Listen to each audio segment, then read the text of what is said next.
maka yang menentukan adalah berfirmanlah Tuhan. Jadi saudara harus dapatkan berfirmanlah Tuhan atas hidupmu. Area apapun dari hidupmu. Ada iman, ketika berfirmanlah Tuhan ada iman. Kalau ada iman ada mujizat. Kalau ada iman ada sesuatu yang Tuhan akan kerjakan. Karena Tuhan digerakkan oleh iman, bukan cara berpikir positif. Tuhan digerakkan oleh iman. Ketika Tuhan berfirman, ada hikmat. Jadi Tuhan berfirman, misalnya Tuhan berfirman atas keuangan saudara. Oke? Berarti ada iman. Aku yakin akan ada terobosan keuangan. Ada mujizat keuangan. Akan ada pintu-pintu keuangan terbuka. Amin. Tetapi juga ketika Tuhan berfirman ada gimana cara mengelola gimana cara ngatur ya. Ketika ada iman dan ada hikmat, maka terjadilah wujudnya apa? Merdeka secara keuangan atau financial freedom. Sampai di sini sudah bisa ngikuti? Jadi ketika saudara pingin wujud daripada kepribadianmu, welas asih, peduli, murah hati dan lain sebagainya, saudara cari tahu firman yang berhubungan dengan itu. Nangkap sampai di sini ngikutin? Oke, saudara catat ya, supaya saudara belajar lagi. Ketika saudara pingin rumah tangga harmonis, ya kan? Tidak ada selingkuh, selingan indah sementara keluarga tetap utuh, itu omong kosong. Enggak akan ada orang selingkuh tapi harmonis. Enggak usah gitu. Mikir aja suami yang kamu mikir dengan wanita lain saja udah gak beres tuh. Hatimu udah gak bener itu. Demikian pun istri. Iya kan? Dapatkan firman Tuhan bagaimana hidup keluargamu bahagia, harmonis, langgeng. Dan melihat kebahagiaan anak cucu.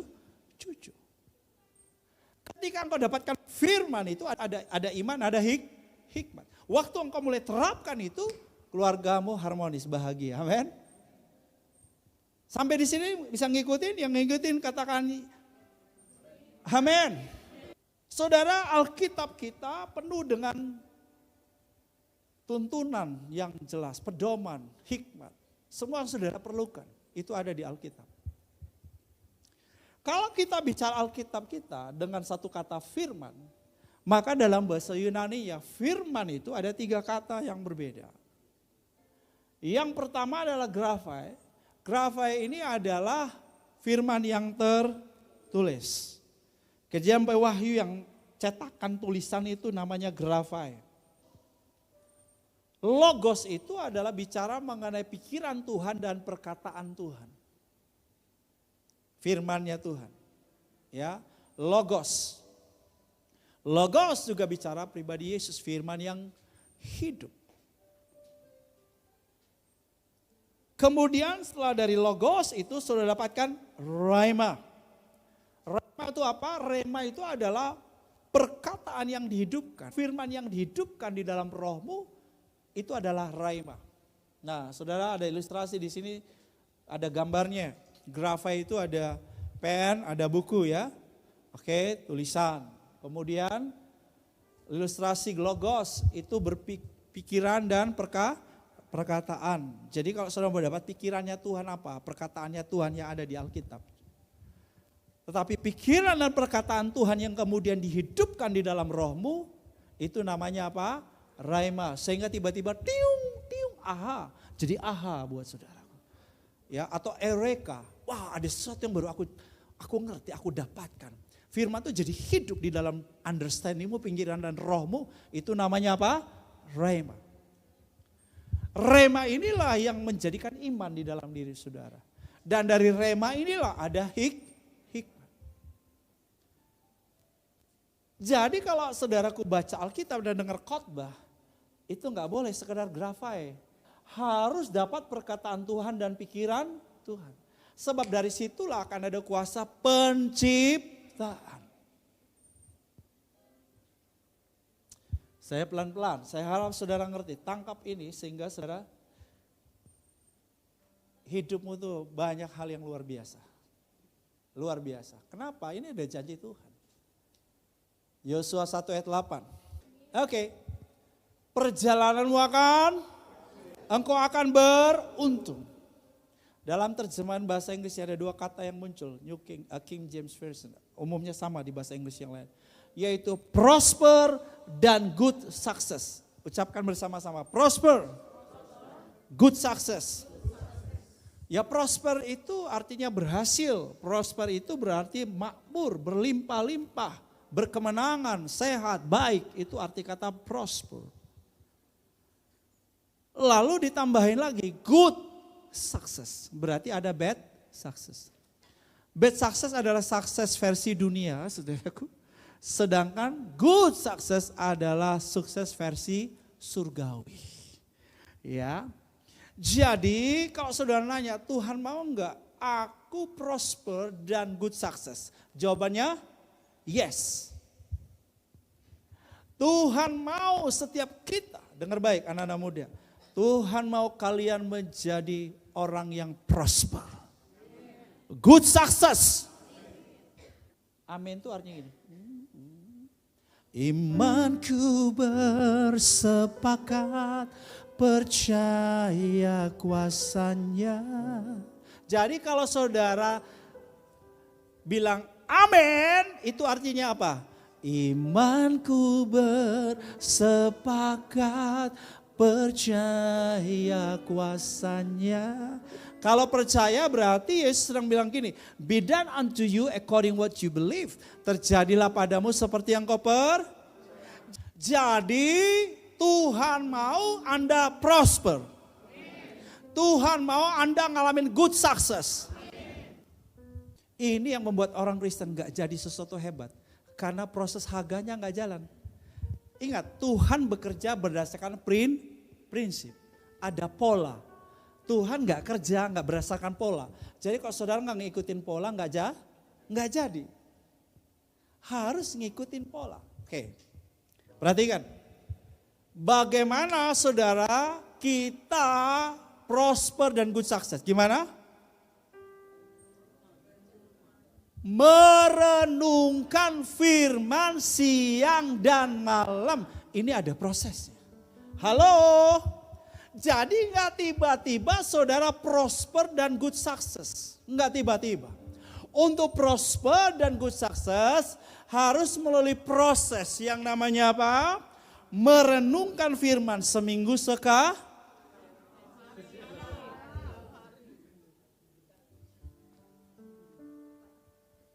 Merenungkan firman hanya pada pagi hari. Saudara di sini udah mulai ngerti. Kenapa aku nggak jadi-jadi ya? Kenapa kepribadianku nggak jadi? Kenapa keluargaku nggak jadi? Kenapa keuangan dan seterusnya? Apa aja saudara ingin wujud prosper dan good success di area manapun? Kenapa kok nggak jadi? Karena kita gagali proses. Karena kita nggak ngikutin proses. Contoh, kalau mobil tadi paripurnanya selesai, deadline-nya di akhir bulan Agustus. Hari ini mesti jadi parts A. Ya. Tapi parts A-nya nggak jadi hari ini. Akan dibikin kapan? Besok. Betul? Kalau besok baru jadi, berarti deadline-nya apa? Mundur. Dengar ya. Proses itu bisa lama, bisa cepat. Ada produk yang memang perlu proses yang lama. Ada yang perlu cepat. Itu prinsip. Satu, tentu ada masing-masing produk berbeda. Ya. Tetapi lambat dan cepatnya proses bisa terjadi karena kita menunda-nunda. Betul? Bisa jadi karena hari itu kita nggak mau dikerjain. Maka kita nggak jadi. Kenapa? Kita nggak paripurna di dalam banyak hal area kehidupan kita. Karena ada yang gagal. Kita nggak ngikutin proses. Saudara mau ngikutin proses? Merenungkan firman.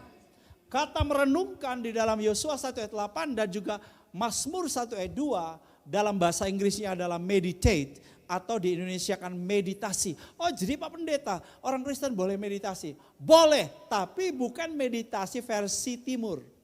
Kalau meditasi versi timur atau ketimuran, India, Buddha, Hindu, teman-teman yang dari aliran itu, yoga dan lain sebagainya. Yang dilatih adalah apa? Meditasinya adalah mengosongkan pikiran. Kita nggak memperlakukan itu. Kalau meditasi barat adalah memikirkan apa yang kamu pikirkan. Jadi kamu mau mikir apa? Itu yang kamu pikirkan. Itu versi barat. Kalau kita versi surgawi meditasinya. Meditasi kita adalah merenungkan firman. Halo? Jadi tidak mengosongkan pikiran dan juga tidak memikirkan apa yang kita mau pikirkan. Tetapi kita memikirkan firman. Yang ngerti boleh lambaikan tangannya, ngerti ya. Jadi boleh meditasi. Tapi meditasi versi Alkitabiah. Yaitu Yosua 1 ayat 8 dan Mazmur 1 ayat 2. Nah, supaya saudara bersemangat lakukan proses merenungkan atau hagah di dalam bahasa Ibrani katakan hagah. Dalam bahasa Ibraninya, maka saya perlu jelasin dulu saudaraku. Apa yang Anda lakukan saat hagah? Hagah itu berarti saudara memikirkan dalam-dalam atau merancang. Jadi ketika saudara baca, misalnya saudara sedang baca mengenai area kesehatan saudara. Ya. Saudara pikirkan dan rancang. Pikirkan dari mana? Bukan dari pikiran kita, tapi dari firman. Temukan apa kata Tuhan mengenai kesehatan kita. Contoh, Yesus sudah menanggung segala kelemahanku dan sakit penyakitku. Oleh bilur-bilurnya aku sembuh. Ya, itu contoh satu. Yang kedua misalnya tubuhku adalah bait Roh Kudus. Tubuhku telah dibeli dengan harga yang telah lunas dibayar. Dan tubuhku adalah senjata kebenaran untuk memuliakan Tuhan. Tubuhku bukan rumah sakit. Sampai masa tuamu kamu akan tetap gemuk, berbuah dan segar. Nah, itu ayat-ayat misalnya yang kita pakai untuk dipikirkan. Proses memikirkannya harus merancang juga. Oh gimana caranya saya bisa hidup sehat. Ada hikmat. Itu dia. Ada hikmat. Ya. Seminggu ini, 2 minggu inilah.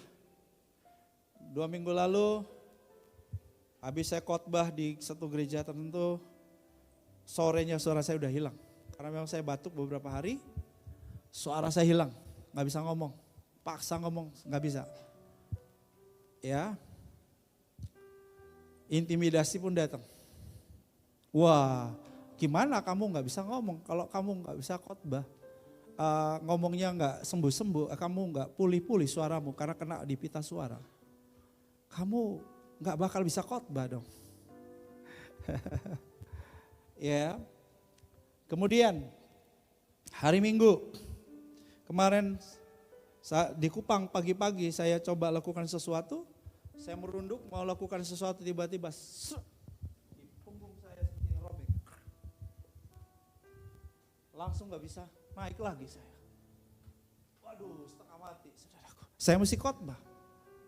Tapi saya bisa khotbah waktu itu. Karena suara saya udah pulih jadi saya gak ada masalah. Tapi ini yang bermasalah kan. Duduk bangun itu kayak orang tua rentah yang gak bisa. Sakit sekali, sakit. Waduh udah kebayang saya mesti ke Bandung, mesti ke Soe, mesti ke Bandung. Mesti naik pesawat 3 jam. Ini gimana nih udah deh. Sudah tahu? Ya saat ini saya udah gak, suara saya pulih betul ya. Yang kedua pinggang saya gak bermasalah. Karena saya melakukan haga. Nanti saya beritahu saudara. Oke? Yang berikut. Pada waktu saudara meditasi firman, haga, saudara harus membayang, mengimajina. Jadi kita ini lagi menggunakan kuasa penciptaan kan. Memikirkan, membayangkan, memperkatakan. Ya. Kemudian yang ketiga, memperkatakan atau memamah biak. Jadi firman itu di mama biak. Kalau mama biak itu kan dia kunyah di mulut, dia masukin, dia telan sedikit, sementara dia keluarkanlah lagi, dia mama biak lah lagi. Mama biak itu kan seperti orang komat kamit. Jadi firman itu harus di mama biak atau di komat kamit. Nah, ini yang saya lakukan. Ya, saya seharian saya bisa ngomong terus, cerewetin kesehatan saya. Kamu sehat. I'm healthy. I'm wealthy, even I'm healthy. I'm healthy. Ya, tubuhku sehat semuanya, tubuhku baik. Kondisi tubuhku sehat baik, kondisi tubuhku memuliakan Tuhan. Kondisi tubuhku sehat, kondisi tubuhku baik. Aku harus khotbah, aku harus melayani. Engkau gak boleh ada di tempatku. Dia, satu hari itu saya bisa ulang-ulangi berkali-kali. Saya melakukan haga. Jadi penyakitnya gak betah, saudaraku. Daripada dicerewetin melulu, gua pergi. Haleluya. Nah, saudara-saudaraku yang dikasih oleh Tuhan, ini penting. Ketika saudara lakukan haga dengan baik, dengan benar, maka ada saatnya proses melahirkan. Kata haga juga berarti melahirkan. Ini bahasa Ibrani ya. Melahirkan. Ada sesuatu yang jadi. Haleluya. Itu yang saya bilang. Anda pasif itu enggak lihat mujizat. Anda harus cerai. Bukan cerai sama suamimu atau cerai sama istrimu. Bukan itu. Anda harus terus memperkatakan pada bidang area. Anda mau jadi apa itu. Saudara mau ngalamin apa, jadi apa di hari-hari hidupmu. Lakukan haga. Karena ketika saudara lakukan haga, di situ saudara sedang mengizinkan berfirmanlah Tuhan. Ingat, yang menciptakan bukan kata-kata kita ya. Tapi berfirmanlah Tuhan. Kita meditasi berdasarkan berfirmanlah Tuhan. Jadi ini bukan yang kita ngomong, bukan positive thinking. Kita bukan lagi sugesti diri kita. No, harus ngomong berdasarkan firman. Nah, supaya saudara lebih semangat untuk lakukan meditasi firman, saya jelaskan arti haga. Dalam bahasa Ibraninya itu gimel. Ada 3 kan? 1, 2, 3. Gimel. Nah, yang pertama atau itu berarti jendela. Jendela dalam simbol orang Ibrani itu bicara mengenai pewahyuan. Jadi ada yang disingkapkan, tuntunan Tuhan dinyatakan. Jadi pada waktu kita lakukan haga bisa dapat apa? Pewahyuan. Ada yang disingkapkan itu loh sama Tuhan. Kemudian saudara juga itu berarti kasih karunia. Jadi saudara perhatikan, ketika saudara melakukan haga, maka saudara dapat kasih karunia buat kesehatanmu, kasih karunia buat keuanganmu, kasih karunia buat pernikahanmu, kasih karunia buat bisnismu, kasih karunia buat pekerjaanmu. Haleluya! Itulah sebabnya saudara, saya nggak peduli kalau orang bilang saya gila, apalagi sekarang bisa pakai masker. Jadi saya lakukan haga di mana-mana saja, di airport, di pesawat, di dalam pesawat, di jalan, waktu mau tidur, di kamar mandi, pada waktu berbaring, saya haga berulang-ulang. Nggak perlu teriak-teriak, saudara perlu lakukan hanya cukup memamabia. Komat kah? Yes. Praktek yuk. Apa yang saya ajarkan ini praktek. Praktek dalam hidup saudara. Praktek, saudara lihat nanti banyak hal luar biasa Tuhan lakukan. Nah ini akan membuat saudara bersemangat lagi untuk lakukan haga. Kata gimel, huruf lambang simbol tengahnya itu loh, abjad tengahnya itu. Itu dalam Ibrani kuno itu gambarnya dalam Ibrani kuno itu lebih menyerupai kaki, 2 kaki dan kepala menjulur. Itu seperti onta di dalam konsep Ibrani kuno. Nah, onta itu adalah alat apa? Transportasi. Jadi saudara, ketika kita lakukan hagah, maka saudaraku hagah itu akan membuat kita dari satu posisi kepada posisi berikutnya.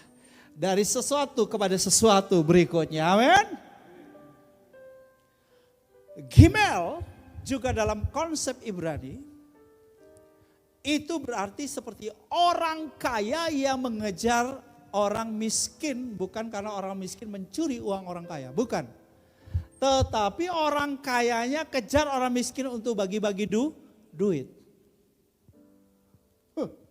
Haleluya. Dengar, saya mau jelaskan di sini. Ketika saudara hagah, saudara tidak punya lagi mentalitas miskin. Tapi saudara punya mentalitas orang kaya. Dengar baik, orang kaya yang saya maksud bukan punya harta berlimpah-limpah. Tapi orang kaya yang saya maksud adalah orang yang kaya dengan kemurahan hati.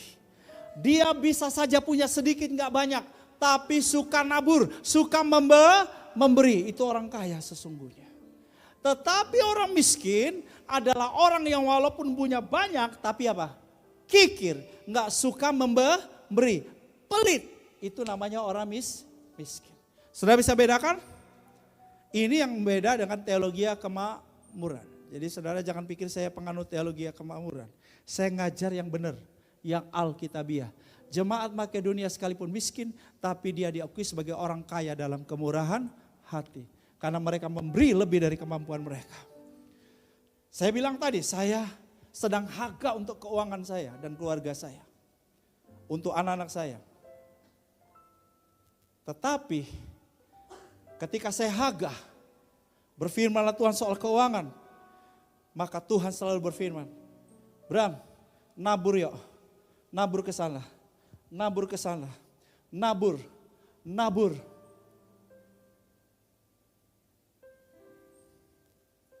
Beberapa waktu lalu saya dapat lumayan, angkanya tinggi sekali dari orang yang tidak saya kenal. Karena agamanya juga bukan Kristen. Dan saya juga gak kenal. Saya kira ini uang besar untuk saya. Tuhan bilang, nabur. Maka saya seperti orang kaya tadi. Kejar orang-orang. Kasih lu nomor rekening. Saya kasih. Gimel. Itu caranya supaya membuka keran surgawi. Saya harus mengejar orang untuk memberkati orang. Haleluya!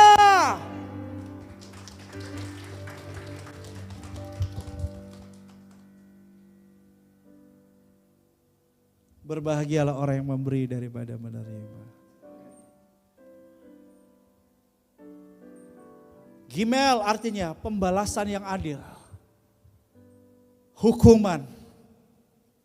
Saudara, orang boleh musuhin kita. Kita gak perlu punya musuh. Biarkan pembalasan ada di tangan Tuhan. Biarin. Ketika kita lakukan hagah, kita sedang membiarkan Tuhan melakukan pembalasan bagi kita. Dan Tuhan melepaskan hukuman bagi musuh-musuh kita. Ada yang istimewa saudara. Ketika kita akan lakukan hagah, jangan terkejut. Akan ada pemberian-pemberian, hadiah. Ada kejutan-kejutan. Surprise dari Tuhan buat kita. Haleluya. Aku punya Tuhan yang besar, yang telah berjanji dan sanggup menggenapi. Imanku bersepakat percaya kuasanya. Ku terima sekarang kemenangan darimu. Wow, luar biasa kan? Ayo, siapa saat ini yang sedang gak mau hagah lagi? Kalau lihat yang gini, rugi kalau saudara gak lakukan hagah. Haga harus dilakukan setiap hari. Izinkan Tuhan berfirman kepadamu hari ini. Nangkap itu, tangkap, imani, ada hikmat, jalanin, wujudkan. Maka jadi. Lakukan Haga siang dan please mulai hari ini benci roh kepasifan. Mulutmu daripada ngomong berita, ngomong orang, nggak jadi apa-apa. Rugi. Mending ngomong nggak jadi kita tetap diberkati kok. Tapi kalau kita ngomong sembarang-sembarang yang kita komentari yang nggak perlu sia-sia, ngapain sih? Lebih baik tiap hari mulut kita memperkatakan apa yang kita imani. Hampir tiap hari, sehari saya bisa ngomong berapa kali. Anakku seperti pohon zaitun di meja makan di rumahku. Mereka adalah anak yang bertumbuh sebagai tunas pohon zaitun yang kuat. Yang mengenal menghormati Tuhan, yang mencintai Tuhan. Pahlawan yang gagah perkasa, cakap dalam pekerjaannya, diberkati, terkenal di antara bangsa-bangsa. Itu yang saya ucapkan sehari bisa berapa kali. Tuhan bosan, saya juga bosan dengarnya. Tetapi Tuhan gak mungkin bosan. Kenapa kau harus ulang-ulang? Hukum akumulasi. 9 bulan. Harus sampai 9 bulan. Nah 9 bulannya beda-beda. 9 bulannya mungkin ada yang 1 tahun. Ada yang untuk ngelahirin. Itu melahirkan. Kalau 9 bulan manusia beneran. 9 bulan. Tapi untuk melahirkan. Sesuatu yang Anda ingin wujud dalam keluarga, pernikahanmu. Bagi anak-anakmu. Mungkin 2 tahun, perlu 2 tahun. Perlu 3 tahun. Perlu 4 tahun. Pak, kalau sekali-sekali prosesnya lebih lama. Saudara mau baru nanti hari ketiga, seminggu 3 kali. Lebihlah, tapi kalau saudara setiap hari, prosesnya jauh lebih cepat. Haleluya!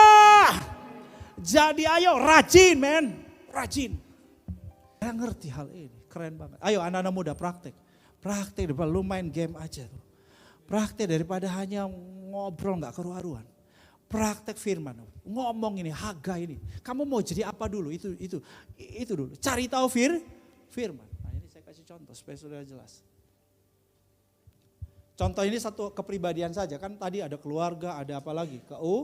Keuangan, ada kesehatan dan lain sebagainya. Banyak kan? Banyak area kehidupan kita kan banyak. Saudara mau wujudnya apa dari kepribadianmu? Saya mau kepribadianku murah hati. Berarti apa yang Anda harus lakukan? Bukan, belum. Langkah pertama apa? Cari tahu dulu. Apa kata Iya, nggak boleh lompat. Ikuti polanya. Cari tahu dulu Tuhan berfirman. Tuhan berfirman mengenai kemurahan hati ini apa dulu? Kumpulin ayat-ayatnya. Kemudian lakukan Haga. Itu lama-lama Anda jadi murah. Iya. Lama-lama Anda murah hati. Kalau Anda gak beri, Anda gelisah. Anda beri itu happy banget. Orang tuh ya sampai saya bingung. Kenapa gue mesti kejar-kejar orang rekening? Dia gak jawab-jawab, saya kejar lagi. Kan sebetulnya kalau orang kikir, wah puji Tuhan, dia gak mau terima duitku. Itu orang pikir, saya kejar.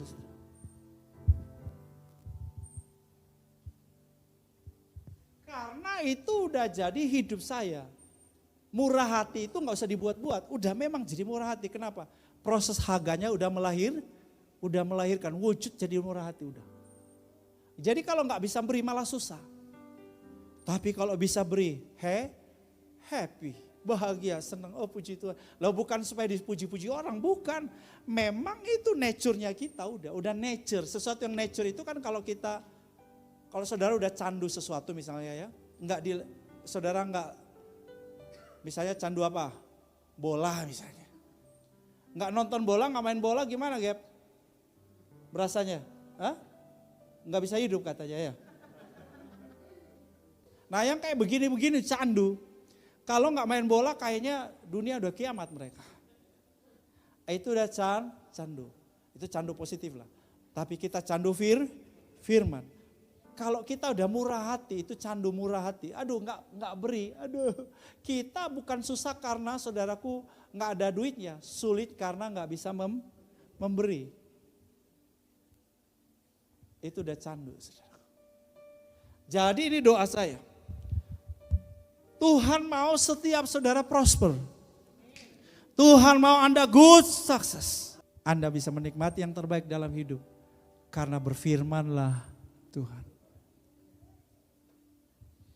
Sebab itu jemaat cintai firman. Mulai hari ini keranjingan, kecanduan baca firman, renungkan firman. Haleluya. Berulang. Memikirkan berulang-ulang, merancang berulang-ulang, membayangkan berulang-ulang, memperkatakan berulang.